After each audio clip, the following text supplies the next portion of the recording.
네, 안녕하세요. 상위 1%의 비밀 김종윤 국어입니다.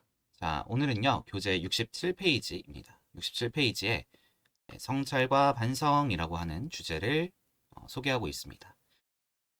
우리 현대시에서 이렇게 성찰과 반성을 주제로 노래하고 있는 작품들이 굉장히 많은데, 먼저 성찰이라는 게 뭘까, 반성이라는 게 뭘까, 좀 한번 짚고 오늘 수업을 본격적으로 시작을 해보려고 합니다. 자, 선생님이 성찰을 이렇게 적어놨습니다. 성찰이란 자신의 삶을 되돌아보며 반성을 할 수도 있고 깨달음을 얻을 수 있다. 그러면 반성을 하거나 깨달음을 얻는 것도 중요하겠지만 어쨌거나 자신의 삶을 되돌아보는 행위, 이러한 작업, 이러한 과정을 우리가 성찰이라고 부르겠다는 거거든요. 음, 성찰의 결과로서 우리는 무언가 과거의 것을 반성할 수도 있고 아니면은 앞으로 어떻게 살아나가야겠구나라고 하는 깨달음을 얻을 수도 있겠죠. 그렇기 때문에 성찰의 결과로서 반성이 있을 수도 있는 거고 없을 수도 있는 거예요. 어쨌거나 성찰은 자신의 삶을 되돌아보는 거고 그 결과로서 반성을 할 수도 있고 안 할 수도 있는 겁니다. 그렇기 때문에 성찰이 반성보다 더 큰 개념이 되는 것이겠죠. 정리하면 성찰이란 자신의 내면 세계를 바라보고 인식하는 것. 이렇게 우리가 성찰을 정의하거든요. 자신의 내면 세계, 즉, 내가 지금 무슨 생각을 하고 있는 거지? 나는 지금 어떤 마음과 무슨 심리로 인생을 살아가고 있는 거지? 라고 하는 것을 되돌아보는 거죠. 그것을 바라보고 인식하는 과정을 우리가 성찰이라고 부른다는 겁니다. 그리고 반성이란 거기서 조금 더 나아가서 자신의 잘못이나 부족을 발견하고 인정하는 거예요. 즉, 자신의 잘못이나 부족을 발견하기 위해서는 반드시 성찰이라고 하는 행위가 전제되어 있어야만 가능한 것입니다. 즉, 자신의 내면 세계를 바라보고 자신의 삶을 되돌아보는 성찰이라는 과정을 겪고 난 이후에 그러면 내가 지금까지 좀 잘못 살아왔구나. 내 어떤 부분들이 부족했구나. 라고 하는 것에 대한 반성으로 나아갈 수 있다. 라고 하는 것을 이야기를 드리도록 하겠습니다.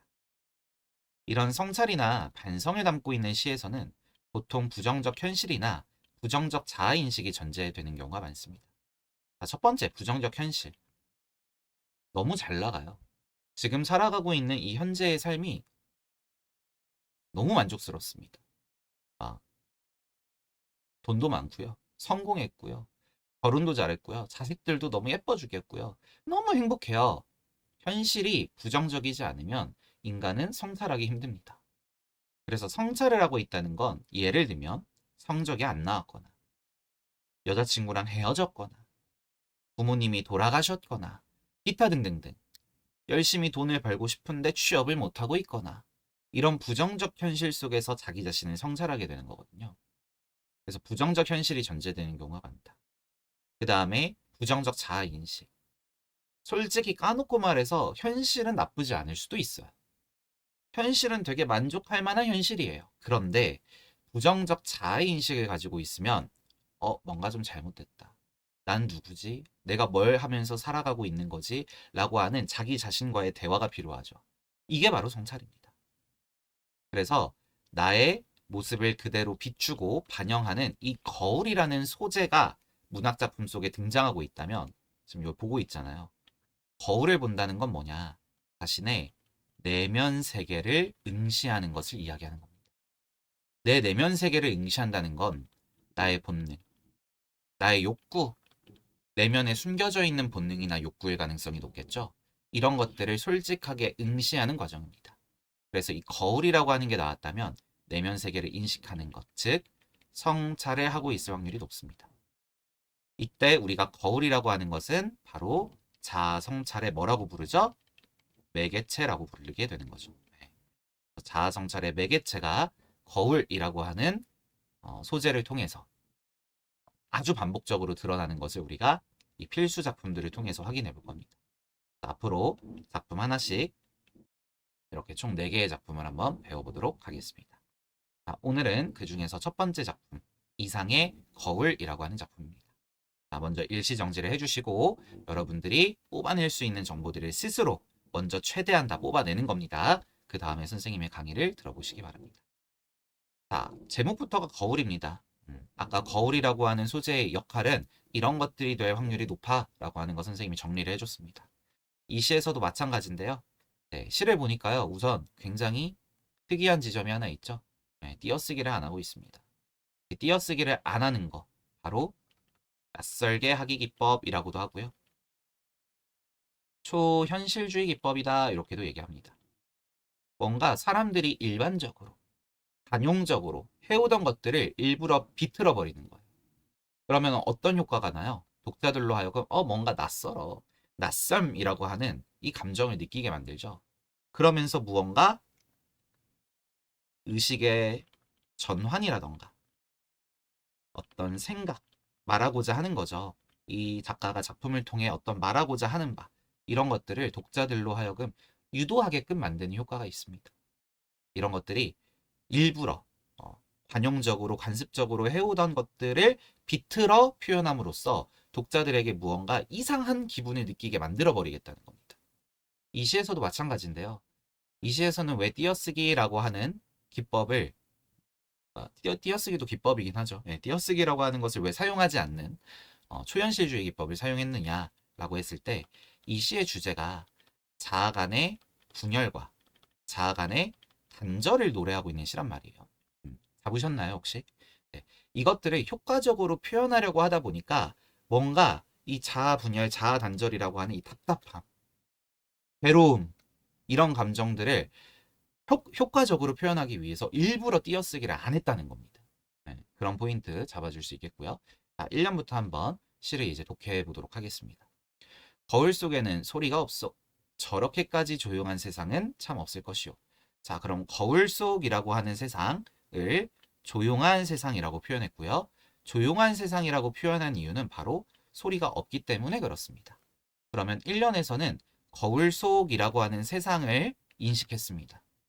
그리고 거울 속에 아주 소리가 없는 조용한 세상이라고 하는 것을 인식하고 있는 것이죠. 1년에서 선생님이 조금 강조하고 싶은 거는 이 는이라고 하는 조사입니다. 이 은이나 는이라고 하는 애들을 우리가 보조사라고 부르잖아요. 이 보조사의 역할은요. 은과 는의 뜻은 대조를 나타내고 싶을 때 사용하는 보조사죠. 그래서 1년에서는 여러분들이 이런 생각을 해줄 수 있으면 좋을 것 같아요. 거울 속이라는 세상이 있고요. 그 다음에 거울 속이 아닌 세상이 있습니다. not 거울 속이라고 할 수 있겠죠. 거울 속 세상의 특징으로는 소리가 없습니다. 그래서 매우 조용해요. 그런데 not 거울 속이라고 하는 세상은 우리가 달리 표현하면 거울 밖이라고 표현할 수 있을 것 같아요. 그죠? 이 거울 밖의 세상에는 소리가 있을 확률이 큽니다. 왜냐하면 지금 화자는 거울 속이 아니라 거울 밖을 살아가고 있는 존재인데 그 거울 밖에 살아가고 있는 화자가 거울 속 세상을 봤을 때 너무 조용하네 라고 표현했다는 것은 자기가 현재 현실에서 살고 있는 거울 밖의 세상은 시끄러운 세상이라고 인식하고 있을 확률이 높다는 거죠. 그런 것들이 이 는이라고 하는 보조사를 통해서 의미가 조금 더 선명하게 부각될 수 있다 라고 하는 부분을 말씀드리는 것입니다. 자, 이연으로 한번 넘어가 볼게요.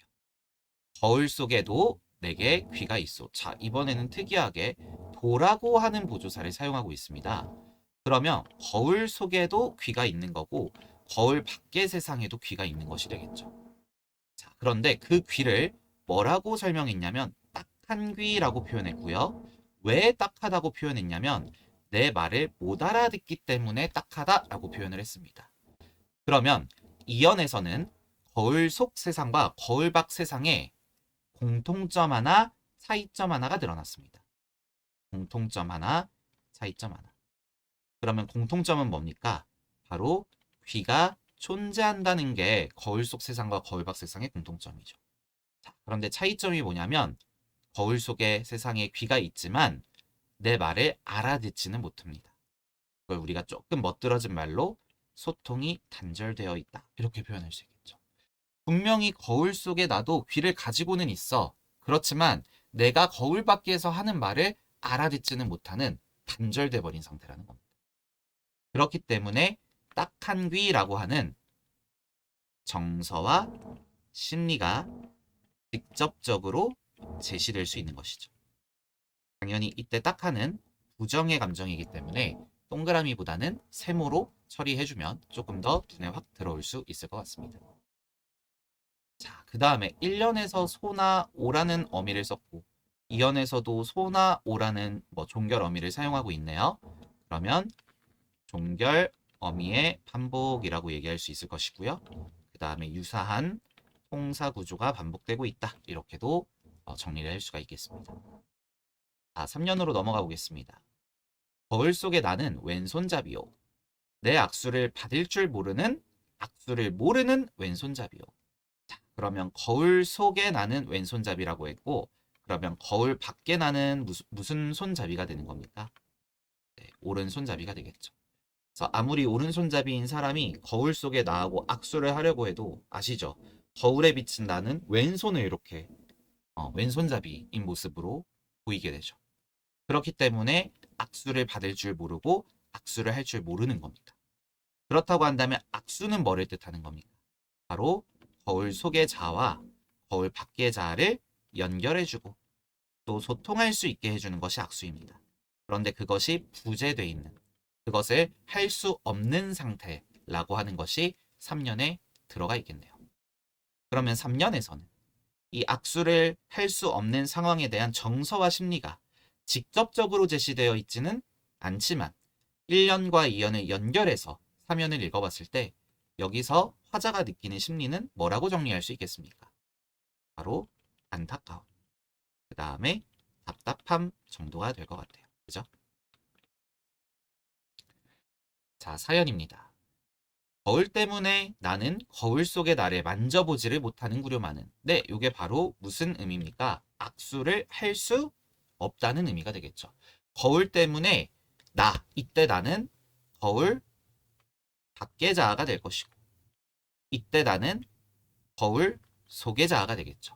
근데 거울로 인해 우리는 악수를 할 수가 없습니다. 만져볼 수가 없어요. 그렇기 때문에 이때 거울의 의미는 바로 단절입니다. 거울이 아니었던들 내가 어찌 거울 속의 나를 만나보기만이라도 했겠소. 자, 여기에서는 갑자기 거울의 의미가 살짝 달라지는 거 잡을 수 있겠죠. 여러분들이 혹시 혼자서 이 작품을 분석하고 읽을 때 잡으셨나요? 이 사연에서 못 잡았다면 조금 더 문장 하나하나를 눌러가면서 읽는 연습. 이게 무슨 뜻이야? 그걸 자기의 언어로 다시 재구성해보고 표현해보는 연습. 그랬을 때 요 1행의 거울과 2행의 거울은 의미가 좀 다르네? 라고 하는 것들을 발견할 수 있는 연습을 좀 해주셔야 되겠습니다. 그런 안목을 기를 수 있도록 그 작품을 읽는 눈을 훈련해야 되는 거죠. 자, 이때 거울은요. 거울 속의 나를 만나게 해주는 매개체입니다. 그렇기 때문에 여기서의 거울은 연결을 해주고 그나마 소통을 할 수 있게 해주는 진정한 의미의 소통은 아니겠죠. 그러나 어쨌든 둘이 만날 수 있게 그러니까 거울 속의 자아를 성찰하고 인식할 수 있게 해주는 매개체다. 이 정도는 가능하겠죠. 물론 거울이라고 하는 것이 진정한 어떤 합일, 진정한 어떤 소통을 의미하는 것은 아니지만 네, 거울이라고 하는 것이 분명히 이러한 속성을 가지고 있는 것도 사실이고 그 다음에 화자가 그렇게 표현을 하고 있습니다. 그죠? 자, 그렇기 때문에 요 사연에서는 거울에 세모와 동그라미가 둘 다 나오고 있습니다. 우리가 이것을 거울의 이중적 속성이다 이렇게 얘기할 수 있겠죠. 거울의 이중적 속성이란 거울로 인해서 우리는 단절됩니다. 그러나 거울이 있기 때문에 한편으로는 연결될 수 있는 겁니다. 그래서 거울 덕분에 성찰을 시작할 수 있어요. 그러나 그 성찰을 막상 시작해보면 아주 쉽지 않은 거예요. 진정한 의미의 이 소통과 합의를 이루기까지는 많은 장애물들을 부수고 가야만 이뤄낼 수 있는 것이다. 라고 하는 인식이 이 사연에 들어있다라고 볼 수 있겠죠. 그 다음에 5연으로 넘어가 봅시다. 나는 지금 거울을 안 가졌소만은 거울 속에는 늘 거울 속에 내가 있어. 자, 이건 뭐예요? 쉽게 얘기해서 내가 지금 거울을 안 보고 있는 상황이라 하더라도 이런 의미겠죠. 내가 지금 거울을 안 가지고 있어도 거울 속에는 늘 거울 속에 내가 있을 거라는 거예요. 여러분께 좀 쉽게 설명하자면 이런 겁니다. 어렸을 때 이 거울을 보면서 뭔가 세상에 대한 음모론 이런 거를 막 피기 시작할 때가 있잖아요. 과연 저 거울이 진짜 과학적으로 그 빛을 반사시킴으로써 내가 하는 행동을 반사해주는 그런 대상이 맞을까? 과연 그 정도의 의미뿐일까? 무슨 말이냐면 혹시 거울 속에 연기자가 한 명 더 있는 거 아니야? 어, 그래서 일부러 그 연기자를 시험하기 위해서 이 세상을 향한 음모론 중에 하나죠. 거울을 안 보고 있습니다. 그러다가 몰래 힐끗 거울을 이렇게 딱 보는 거예요. 그랬을 때 그 거울이 날 따라 하는지. 그죠? 그 다음에 막 뭔가 다른 거를 열심히 하는 척 하다가 갑자기 거울을 싹 보는 겁니다. 그랬을 때 그 거울이 즉각적으로 반응하는지. 그러니까 무슨 말을 지금 선생님 하고 싶은 거냐면, 말하자면 지금 화자는 거울 속에 나도 항상 내가 안 보고 있는, 거울을 안 보고 있는 그 시점에도 존재하고 있다는 거예요. 거울 밖에 내가 항상 하루를 살아가듯이 내가 거울을 볼 때에만 걔가 나타나는 게 아니라 거울 속에 나도 무언가 하면서 살고 있다는 겁니다. 뭐라고 사는지는 알 수 없죠. 근데 거울 속에 거울을 내가 딱 바라보게 됐을 때는 나를 따라하죠. 나를 따라하지만 반대로 따라하죠. 내가 오른손을 내면 걔는 왼손을 드니까. 그러니까 그런 인식들이 지금 여기 들어가 있는 거거든요. 그 다음에 잘은 모르지만 외로된 사업에 골몰할게요. 이게 뭐냐면 거울 속에 내가 외로된 사업에 골몰하고 있을 거라고 추측하고 추정하는 겁니다. 그러니까 잘은 모르지만 이랬으니까. 왜냐면 내가 지금 열심히 공부하고 있을 때 거울 속에 내가 뭐 하는지 모르잖아요. 그러니까 내가 볼 수 있는 건 거울을 마주하고 있을 때만 거울 속에 내가 뭐 하는지 볼 수 있는 거고 24시간 중에 한 23시간은 거울을 안 보고 있기 때문에 거울 속의 자아가 뭐를 하고 있는지는 몰라. 그러나 어쨌든 외로된 사업에 골몰하고 있을 것이다라고 추측하는 거거든요. 그렇다면 이 외로된 사업이라고 하는 시어의 뜻이 무엇이 되느냐를 생각해 볼 수 있어야 되겠습니다. 그럼 생각을 해볼까요? 외로된 사업. 이게 바로요. 세무고요. 부정적 어휘고요. 그 다음에 간절히 뜻하는 겁니다. 왜 그렇죠? 현실적 자아. 그러니까 내가 살아가고 있는, 이 세상을 살아가고 있는 자아는 무언가 하고 있겠죠. 그럴 때에 거울 속의 자아는 뭔가를 또 자기 나름대로 무언가 외로된 사업. 그러니까 외로됐다는 거 혼자서, 지 혼자서 이런 뜻이잖아요. 그러니까 이 둘이 연결되어 있거나 합일되어 있거나 조화를 이룬 상태가 아니라 각자가 따로따로, 외따로, 어, 따로따로 외롭게 이런 의미인 거죠. 뭔가 하고 있을 거야. 이런 뜻이거든요. 그래서 결국에 거울 속의 자아와 거울 밖의 자아는 각자 할 일을 하고 있을 뿐 이런 뜻인 겁니다. 그래서 외로된 사업이 바로 단절, 그 다음에 자아 간의 분열 이런 것들을 의미하는 시어가 되는 것입니다. 자, 마지막 연어로 넘어가 보겠습니다. 거울 속의 나는 참 나와는 반대요만은 또 꽤 닮았소. 반대기도 하고요. 이게 단절과 분열이죠. 근데 분명히 닮긴 닮았죠. 여러분도 거울 한번 보세요. 닮긴 닮았습니다. 그죠? 연결이고 소통이죠. 그래서 이 부분에서는 역설법이 드러나고 있습니다. 어떻게 반대인데 닮아요? 말이 안 되잖아요. 그죠? 그래서 모순이죠. 근데 역설법은 단순 모순이 아니라 모순 속에 무언가 진리나 통찰을 담고 있어야 되잖아요. 네, 이 구절에서는 모순처럼 보이긴 하지만 어떤 진리와 어떤 통찰을 담고 있는 겁니까? 바로 현실적 자아. 현실적 자아라고 하면 거울 밖에서 이 세상을 살아가고 있는 자아죠. 그 다음에 내 내면적 자아. 그 두 개의 자아가 비슷하게 공존하는 듯 살아가고 있지만 한편으로는 너무나 다른 자아. 그래서 자아 간의 단절과 이 분열로 인해서 고뇌하고 고심하고 괴로워하는 어떤 인생사, 인간의 모습 이런 것들을 이야기하고 있기 때문에 우리가 역설법이라고 말할 수가 있겠습니다. 자, 마지막 구절입니다. 나는 거울 속의 나를 근심하고 진찰할 수 없으니 헉 섭섭하오. 네, 결국에 근심과 진찰이 가능합니까? 못합니까? 얘네들이 안 된대요. 그러면 진찰이라고 하는 것은 분명히 소통이고 연결일 텐데 그것이 안 된다라고 했으니까 마지막으로 단절과 분열된 상태로 끝날 수밖에 없네요. 그죠?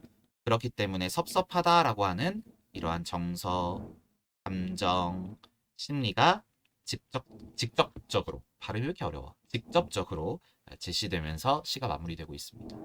그래서 이 시는 특이하게도 두 자아가 뭔가 화해를 이루면서 합의를 이루면서 좀 행복하게 끝나는 그런 부류의 시가 아니라 굉장히 비관적이고 염세적이고 부정적으로 시가 마무리되면서 끝이 나고 있습니다. 네. 그래서 이 시의 주제를 잡을 때 우리가 뭐라고 잡을 수 있겠어요? 현대인의 자아 분열과 갈등입니다. 그래서 결국 자아 간 합일이 불가능하고 소통이 단절되는 상황을 통해 비극적 자의식이 드러나면서 시가 끝나고 있어요. 그래서 뭔가 우리가 교과서에서 많이 읽은 부류의 시들은 힘들어도 아무리 힘들어도 마지막에는 뭔가 좀 기뻐지면서 좀 행복해지면서 뭔가 깨달음을 얻음으로써 그 어떤 슬픈 상황에서 조금 탈출하면서 끝나는 그런 교훈을 남기는 시들이 많았잖아요. 이 시 같은 경우에는 그냥 끝까지 비관적인 겁니다. 그래서 냉소적이라고 할 수 있겠죠. 그 다음에 독백이 있었고요. 네, 자아성찰입니다. 초현실주의 기법을 사용했고요.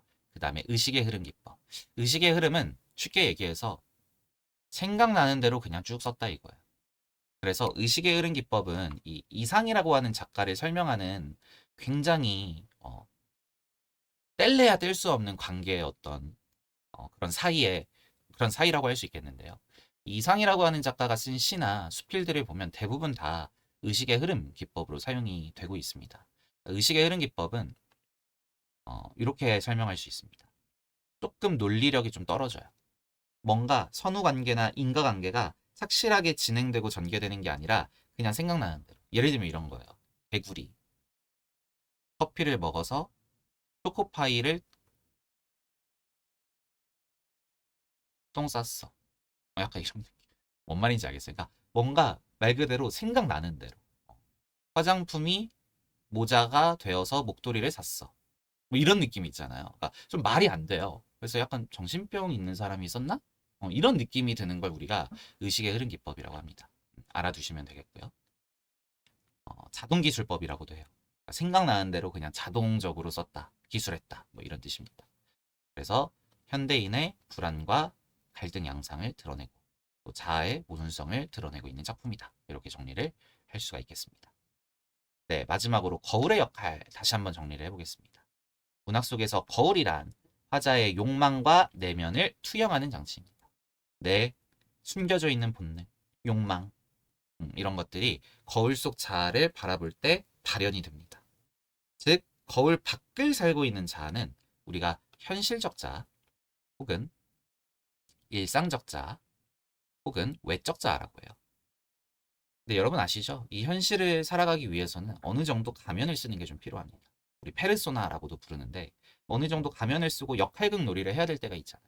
그죠? 올바른 어떤 행동을 하면서 살아가는 사람인 것처럼 보이게 하기 위해. 근데 그러다 보니까 내 정말 이 밑바닥 속에 숨겨져 있는 이 내면의 어떤 무의식 속에 숨겨져 있는 본능이나 욕망은 꾹꾹 누르고 살 수가 있겠죠. 그래서 그 자아를 우리가 내적 자아, 그 다음에 가끔은 이상적 자아 이렇게도 얘기합니다. 그래서 내가 진짜 원하는 게 무엇인가? 그것을 솔직하게 마주하고 직면하고 응시하면서 이 둘 간의 어떤 화해를 이루겠어. 합의를 이루겠어. 이런 생각들을 우리가 하면서 살아간다는 거예요. 즉, 내가 진짜 원하는 걸 하겠어. 내가 지금 가면을 쓰고 살아가는 이 현실적 자아 속 모습은 진짜 나의 모습이 아니야. 이러면서 뭔가 슝 성숙하는 거죠. 슝 성장하는 거죠. 자기 자신에 대해서 솔직해지고. 그죠? 뭐 그런 것들을 이야기하고 있는 작품들이 굉장히 많고요. 그러한 장면에서 반드시 거울이 등장한다는 겁니다. 그래서 단순히 외형을 비추는 물리적 도구를 넘어서 비밀스러운 모습이 진실로 드러나는 공간이 된다. 그래서 거울을 통해 자신의 본질을 마주하게 되고 내면에 숨어있는 또 다른 자아, 자신 안에 다른 타자와 조우하게 될 수 있습니다. 조우한다는 건 만나다 이런 뜻이죠. 이러한 이중성은 거울 속 세계와 현실과의 경계를 모호하게 만들며 화자의 숨겨진 욕망과 두려움, 그리고 화자의 소망과 죄책감 등을 상징적으로 나타낼 수 있겠습니다. 그래서 거울이란 화자가 자신을 탐구하고 진실과 마주하며 내면의 갈등을 풀어가는 중요한 매개체. 쉽게 얘기해서 자아 성찰의 매개체로 작용하게 된다. 그래서 앞으로 여러분들이 무슨 웹툰을 보거나 영화를 보거나 드라마를 볼 때 거울이 나오는 씬을 한번 유심히 살펴보세요. 거울이 무조건 나왔다 이러면 그 어떤 감독이나 작가의 의도가 있을 확률이 굉장히 높아요. 그래서 어떤 캐릭터나 어떤 인물이 자신의 내면에 솔직해지면서 무언가 내가 진짜 원하는 바가 무엇인지를 솔직하게 고백하고 그것들을 깨달아 나가는 장면일 때 이 거울이라는 오브제를 보고 있을 가능성이 굉장히 높습니다. 네, 오늘 배운 시읽기 전략입니다. 첫 번째, 은과는 얘네들은 대조나 차이점을 두면서 사용할 때 우리가 은는이라는 보조사를 사용하죠. 그런 것들을 조금 생각을 해보시고요. 그 다음에 도는 공통점을 이야기할 때 쓰는 보조사잖아요. 그래서 이런 보조사 하나, 조사 하나도 의미가 숨겨져 있는 경우들이 있으니까 그냥 후루룩 넘어가려고 하지 말고 좀 꾹꾹 눌러가면서 의미를 확보해가면서 최대한 많은 정보들을 추출해내는 그런 연습과 훈련들을 평소에 해두신다면 이제 시험 현장에서도 다른 애들은 작품을 요만큼 이해할 때 여러분들이 요만큼 이해할 수 있게 될 것입니다. 네, 오늘 이상의 거울이라고 하는 작품 공부해봤고요. 오늘 수업은 여기까지입니다. 고생하셨습니다.